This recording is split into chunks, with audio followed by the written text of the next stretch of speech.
Porque assim, gente, uma parada que tem que ser falada sobre o James Harden é o seguinte. Ele é indiscutivelmente, tá? Um dos grandes, matadores de bola da história da NBA. Qualquer um que quiser entrar numa argumentação em cima disso vai perder, porque ele é absurdo. Esse cara já foi líder algumas vezes de pontuação na história da NBA e ele tem o dom para matar bola. Ele foi nessa temporada o líder de assistências e o Joel Embiid foi o líder de pontuação. Então, muito que se questionava do James Harden em vários momentos, se ele tinha o que era necessário para liderar times em momentos importantes. Eventualmente, por seu comportamento defensivo não ser daquele cara mais dedicado, ou por ser individualista em algumas bolas. Mas esse jogo contra o Boston Celtics no TD Garden, numa semifinal de conferência, jogo 1, sem o principal nome da temporada, provavelmente, que é o Joel Embiid, que vai ser, para muitos, o MVP, o James Harden ele assumiu a responsabilidade, ele foi o líder de pontuação com 45 pontos, maior marca dele na carreira em playoffs, jogou 36 minutos. James Harden nesse jogo matou 7 bolas de 3, 50% de aproveitamento em 14 bolas tentadas, 7 conectadas, 56% de aproveitamento nos arremessos de quadra e ainda deu 6 assistências, sendo uma delas pro Tobias Harris numa bola de 3 que ele infiltra, atrai a marcação e solta essa bola lá fora. Absurda.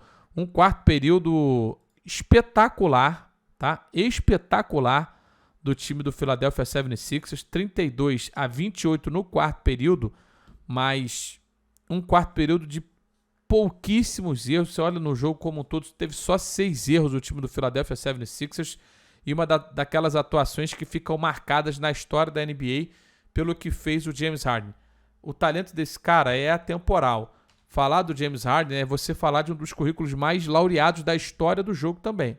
O que falta para ele?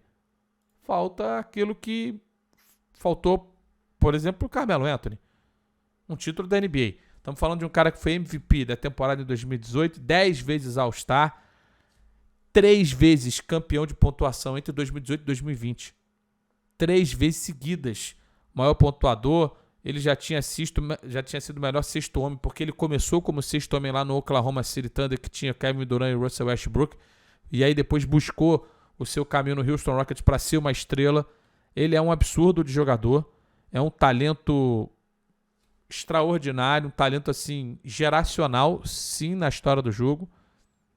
E tá tentando seu título, abrindo mão de dinheiro para ter mais talento ao seu lado, não sendo mais necessariamente o franchise player, mas vem de uma temporada em que ele distribuiu mais de 10 assistências por jogo, de novo, né? Aliás, nas últimas 5 temporadas. Nas últimas 5 temporadas ele ultrapassou a marca de 10 assistências e sempre anotando mais de 20 pontos. O cara já teve mais de 36 pontos de média numa temporada. Pô, é um bagulho absurdo o que esse cara faz. Eu sei que muitos questionam ainda o que ele é enquanto líder, como eu falei no começo dessa análise aqui. Mas esse jogo aí é um dos grandes jogos da carreira dele. O jogo contra o Boston fora de casa se torna automaticamente um clássico na carreira do James Harden e rouba um jogo fora, irmão. A série é longa, não dá para cravar nada, ainda mais seu Joel Embiid.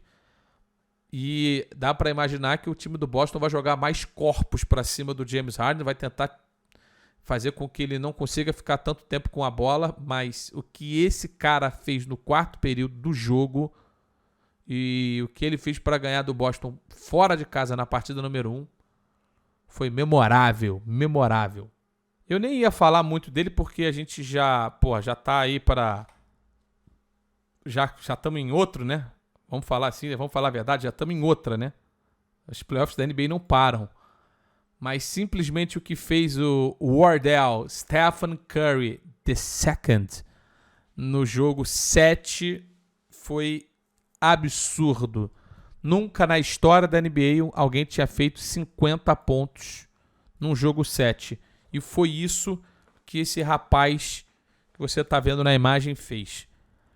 Ele não para. O Curry não para. Ele tem 35 anos de idade e ele continua quebrando marcas o maior chutador da história da NBA, é agora o maior cestinha de um jogo 7.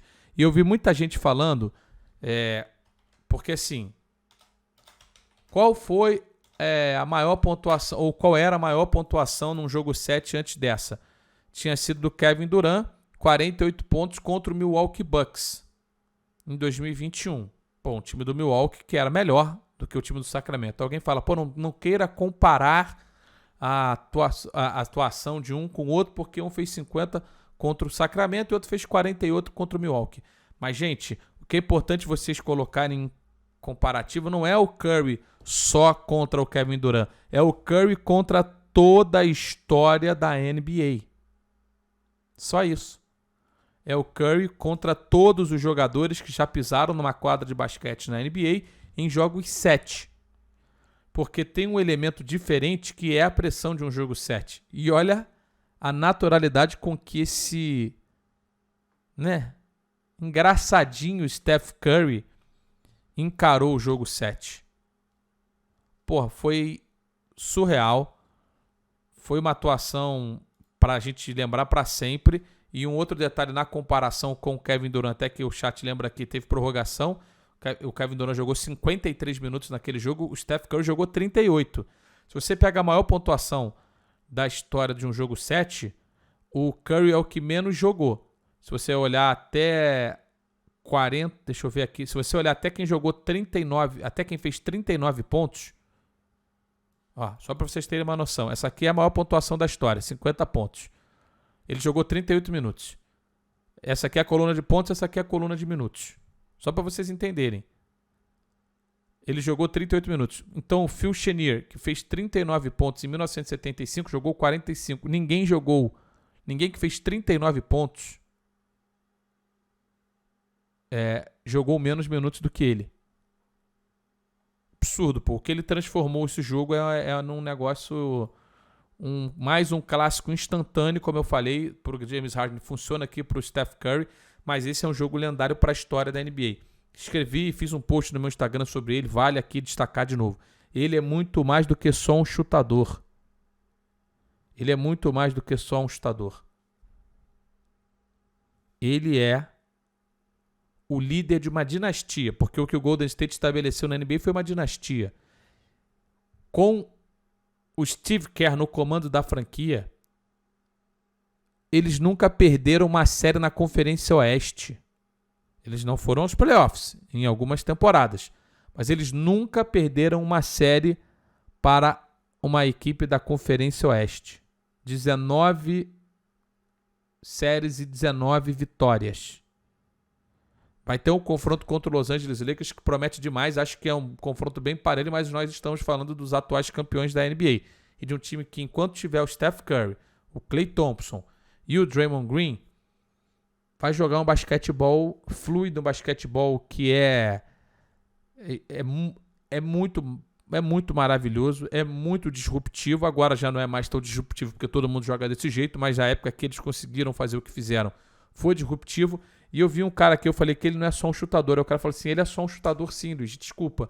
Se você não enxerga que ele é um cara que muda o jogo pela movimentação, muda o jogo como ele consegue ser agressivo perto da cesta, como foi nesse jogo agora contra o time do Sacramento Kings. Ele é muito bom perto da cesta também. Ele se fortaleceu muito nos últimos anos enquanto defensor. Cara, um jogador completo. É um dos grandes da história da NBA. Eu não vou aqui falar que é top 5, top 10, top isso, top aquilo. Eu acho que reunindo qualidades diversas, outros jogadores talvez possam ser mais armadores do que o Steph Curry. Mas essa combinação toda que ele traz é muito difícil de você encontrar em outros caras. Muito difícil. E os 50 pontos num jogo 7 só vem para coroar essa, entre aspas, reta final de carreira dele, que é memorável. Ele foi MVP das finais da temporada passada, MVP das finais da Conferência Oeste na temporada passada. O cara é o MVP unânime na história da NBA. O cara é 4 vezes campeão. O cara é a maior cestinha de 3 na história do jogo. O cara mudou a história do basquete e ele é um exemplo para todo mundo. Hoje, quem quer jogar basquete quer ser o Curry. Desculpa. Então, ele é muito mais do que só um armador. Ele é o símbolo do novo basquetebol. E isso o transforma realmente numa figura emblemática, numa figura assim marcante em todos os tempos da NBA. E o jogo 7 dele foi fora de série, foi fora do comum. Fora do comum alguém fazer 50 pontos no jogo 7.